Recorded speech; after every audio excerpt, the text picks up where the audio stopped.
Okay, so there is a horrendously hot day in Mumbai here, but we must continue. I don't have the AC on, but there's a nice breeze, but I have to close the window because the wind makes too much noise in the recording.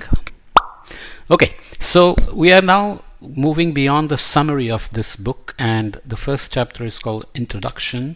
So this is not about just climate adaptation principles, but this is about designing strategies for adaptation principles, or designing strategies for adaptation.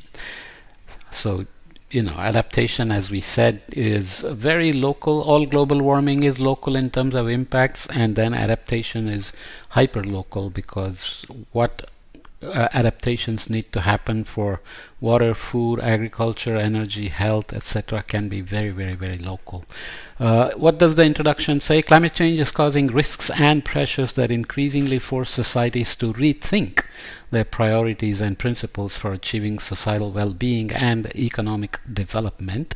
So economic development is a big goal for especially the global south. India, China want to keep chugging along at 8, 9, 10% annual growth rates, but that comes with a lot of choices on energy and everything else that is not necessarily in line with the net zero targets, global warming targets, or even the societal well-being in terms of pollution in air and water. But nonetheless, we have to keep these things in mind.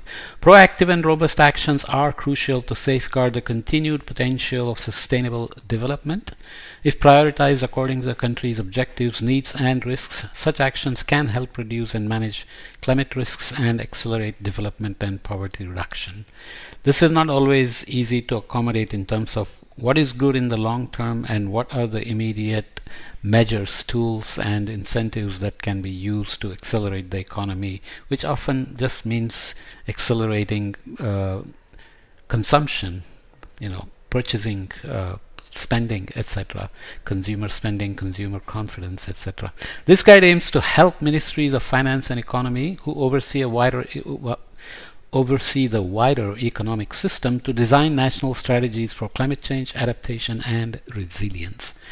It does not go into detailed adaptation strategies at sectoral level, so we're not going to get into water, energy, transportation, health, etc. Rather, it spells out concrete macroeconomic level actions to help countries' socio-economic systems adapt to the challenges of climate change. These actions reflect universal principles for effective climate change adaptation, though the relative importance and sequence of these actions will differ by country, and within the country, big country like China or India or even the US, the climate change is very local and climate impacts are very local, and adaptation strategies are hyper local, as I said. Starting with these kind of boxes we have throughout the text in the main text, tools for formulating effective climate change adaptation strategies. So toolboxes are provided along the way which help us be quantitative about some of the things that need to happen, especially in terms of prioritizing implementation and monitoring the progress of adaptation. So tools for formulating effective climate change adaptation strategies. You always in each section have screening questions and toolboxes, so we'll read them diligently. Every country faces a unique set of opportunities and risks. Some may have already achieved impressive progress in implementing climate change adaptation measures in certain sectors, but less so in others. So India is investing a lot in renewable energy and somewhat in transportation infrastructure, but not necessarily in agriculture, health, water resources, and so on. Designing a climate change adaptation strategy will require decision makers to carefully evaluate their country's unique set of risks and past achievements in adaptation to identify priority measures.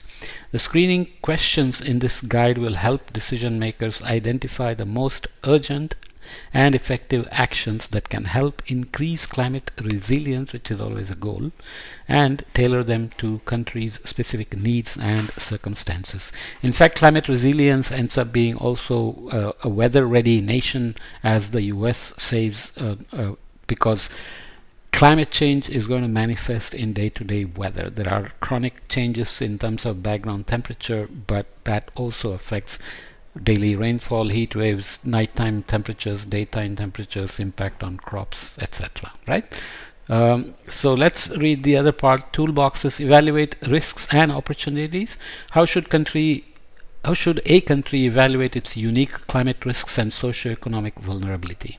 A wide range of data sources and analytical tools exist to help decision makers quantify risks and make informed planning and investment decisions, even in the face of uncertainty about the long-term implications of climate change and socio-economic trends. Okay, this is especially so for the longer timescales of beyond 2050, as I've mentioned several times in the previous podcasts and elsewhere in other courses. The toolboxes in this guide highlight key quantitative indicators and the main analytical approaches that can be applied to address these questions. These tools are also essential for answering the screening questions to guide future actions. Looking at simple targets and indicators, which we will look at in each section. Monitor and evaluate progress. National adaptation strategy can only be effective if it is implemented consistently and its progress is monitored continuously as well. A range of indicators can help governments assess their implementation progress. The good news is that the majority of these such indicators are based on socioeconomic data that most countries already collect.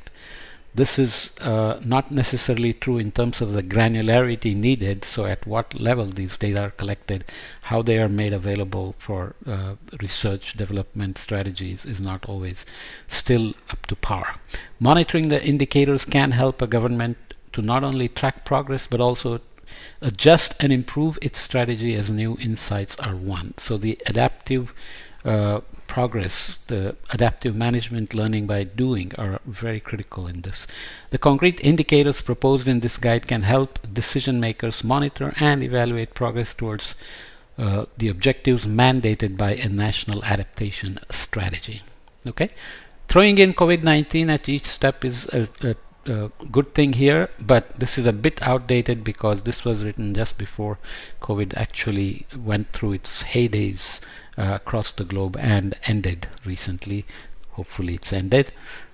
COVID-19, explore how the pandemic changes response. I have written an editorial in Current Opinions in Environmental Sustainability on how we did in handling COVID in terms of the regional Earth system prediction framework that I had proposed earlier. But here we look at various other aspects related to adaptation. Okay. The COVID-19 pandemic has created a major financial and economic crisis. We are already past that. Though it's still too early to evaluate its magnitude, duration, and implications. This has played out to some extent. Governments across the world have started to respond to COVID-19 through emergency strengthening of healthcare and social protection systems. They are also likely to implement large recovery and stimulus packages to hasten the recovery, which also happened as we discussed earlier in the summary. After the crisis is over, this response is bound to leave countries with even larger debts. We have to see how this played out because every country had its stimulus funds. They did not adhere to long-term strategies of staying true to sustainability, climate goals, climate actions, reducing emissions, etc. In fact, emissions rebounded after the COVID slowdown. The COVID-19 spotlights in this guide explore how the current context of health and economic crisis changes the priorities and preferred solutions to build resilience and adapt to climate change over the short, medium, and long term. Okay. So the next section is on foundations. Rapid, robust, inclusive development is the first priority.